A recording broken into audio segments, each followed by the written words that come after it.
두 번째, 하나님의 생각을 말하는 증인이 되어야 한다는 거예요. 오늘 말씀해 보면 예수님의 비전, 예수님의 목적, 예수님의 크신 생각이 나와요. 어디죠? 47절. 예수님이 뭐라고 말씀하셨어요? 또 그의 이름으로 죄사함을 받게 하는 회개가 예루살렘에서 시작하여 누구에게? 모든 족속에게 전파될 것이라고 하셨습니다. 여러분 생각해 보세요. 지금도 모든 민족, 모든 나라를 내가 다 가본다. 쉬운 일이 아니죠. 굉장히 큰 개념이에요. 우리가 어떻게 이 세상에 있는 모든 민족을 다 만나겠어요? 중국에만 해도 수천의 소수 민족이 있지 않습니까? 그런데 예수님은요, 2000년 전에 비행기도 없고 심지어 자전거도 없는 그 시대에 모든 민족의 개념을 제자들에게 말씀해 주셨다는 거예요. 이거 얼마나 큰 생각이에요. 옛날에는 우리 신혼여행 가면 제주도 갔잖아요.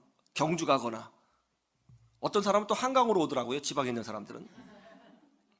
비행기 타는 거 큰일이었어요.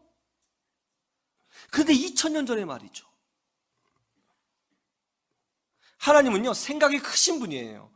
그래서 이사야서 55장 8절에서 9절에 보면 이런 말씀이 있죠. 이는 내 생각이 너희 생각과 다르며 내 길은 너희 길과 다름이니라. 여호와의 말씀이니라. 이는 하늘이 땅보다 높음같이 내 길은 너희의 길보다 높으며 내 생각은 너희의 생각보다 높음이니라.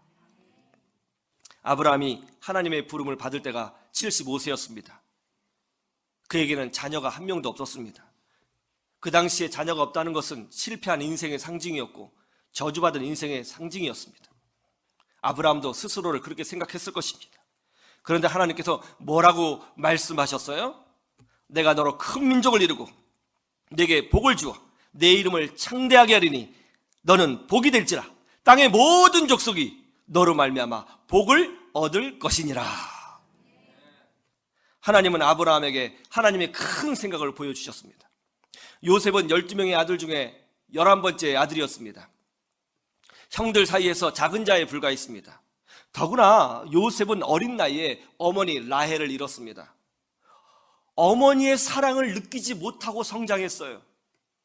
어머니의 손길을 알지 못하고 성장했습니다. 외롭게 성장했어요. 눈물 가운데 성장했어요. 형들은 이미 나이가 많았습니다. 형들의 구박을 받으면서 살았습니다. 요셉은 작은 자에 불과했습니다. 그러나 하나님이 어떻게 하셨어요? 그에게 꿈을 주셨죠. 하늘의 해달 별들이 요셉의 별에게 절하는 꿈이었습니다. 이 꿈은 단지 요셉이 한 가정의 리더가 된다는 꿈이 아니었어요. 하나님은 요셉을 온 세상의 총리로 세워주셨던 것입니다. 기드온은 겁쟁이였습니다. 농사지은 곡식을 미디안 족속에게 다 빼앗길 것이 두려워서 숨어서 곡식을 떨었습니다. 정말 겁이 많은 사람이었고요. 작은 자에 불과했습니다. 그런데 하나님의 천사가 나타났어요. 기드온에게 뭐라고 말했습니까? 큰 용사여, 여호와께서 너와 함께 하시도다. 다윗은 막내 아들이었습니다.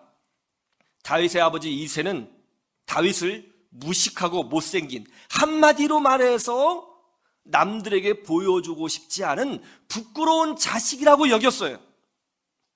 다윗은 어머니의 사랑도 아버지의 사랑도 받지 못하고 자랐습니다. 부모에게 버림받고 부모에게 사랑받지 못하고 자란 아이들은 자신감이 없어요. 눌려 있습니다. 그런 아이들은 소심해져요. 그런데 어느 날 사무엘 선지자가 찾아왔습니다. 그러더니 부모에게도 인정받지 못한 다윗을 일으켜 세우더니 머리에 기름을 붓고 이렇게 선포합니다. 주 여호와께서 이 아이와 함께 하시고 장차 이 나라의 왕으로 세워 주실 것입니다. 예수님의 제자들은 갈릴리 총구석 어촌의 어부에 불과했습니다. 배우지 못한 사람들이었죠. 그런데 예수님이 그 제자들을 찾아오셨습니다. 나를 따르라. 내가 너희를 사람을 낚는 어부가 되게 하리라. 그러므로 이렇게 말씀하셨죠. 너희는 가서 모든 민족을 제자로 삼아 아버지와 아들과 성령의 이름으로 세례를 주고. 이 얼마나 큰 개념이에요. 1970년대 우리나라는 세계에서 가장 가난한 나라였죠. 아스팔트 도로가 얼마 없었습니다. 다 비포장 도로였어요. 전기도 없었어요. 수돗물도 없어서 우물이나 뽀까뽀까뽀까 하는 이 펌프질로 물을 얻었습니다. 아이들이 입을 옷도 별로 없었습니다. 신발도 없었습니다. 책, 연필, 지우개, 공책 그런 거 별로 없었어요. 정말 가난했어요. 그런데 그때 우리 어머니들이 교회 그 참 마룻바닥에서 무릎을 꿇고 기도하기 시작했지요. 하나님, 우리 자녀들을 축복해 주셔서 세계 모든 민족 위에 뛰어나게 하시고 머리가 될정정 꼬리가 되지 않게 하여 주시오며 나가도 복을 받고 들어와도 복을 받게 하여 주시옵소서. 저 어렸을 때요, 이 기도요 수천 수만 번 들었어요. 공식이에요, 공식. 어떤 일이 일어났어요? 세계 젊은이들이 한국말을 배우겠다고 줄을 서고 있습니다. 한국말을 제가 정말 잘 가르쳐 줄 수 있을 것 같은데, 세계에서 가장 가난했던 그 나라가 세계에서 가장 부유한 나라가 되었어요. 전 세계 국제기관의 수장들이 한국인입니다. 세계 사람들이 한국을 작게 보지 않습니다. 큰 나라로 보고 있습니다. 불과 몇십 년 만에 이런 엄청난 일이 일어났어요. 하나님의 은혜인 줄로 믿습니다. 어머니의 기도 덕분인 줄로 믿습니다. 여러분, 기적은요 교회에서부터 시작되는 거예요. 따라해보세요. 기적은 교회에서부터 시작된다. 그래서 우리 어머니들은요 교회를 소중히 여겼어요. 땅 팔고 밥 팔아서 교회 지었습니다. 그리고 그 바닥에서 기도했습니다. 눈물 흘렸습니다. 자녀들을 양육했습니다. 하나님이 이 나라를 이렇게 축복해 주신 것입니다. 우리는 작은 생각을 선포하는 사람들이 아닙니다. 하나님의 큰 생각을 보여주는 증인들로 살아야 되는 것입니다. 그러면 세상들이 충격받습니다. 어떻게 그런 생각을 할 수 있느냐? 어떻게 그런 과감한 생각을 할 수 있느냐? 어떻게 그런 큰 생각을 할 수 있느냐? 세상이 충격받는 거예요. 그럴 때 하나님의 영광이 드러나는 거예요. 그럴 때 세상 사람들이 주의 은혜를 알게 되는 것입니다. 여러분들을 통해서 그런 역사가 일어나기를 주님의 이름으로 축원합니다.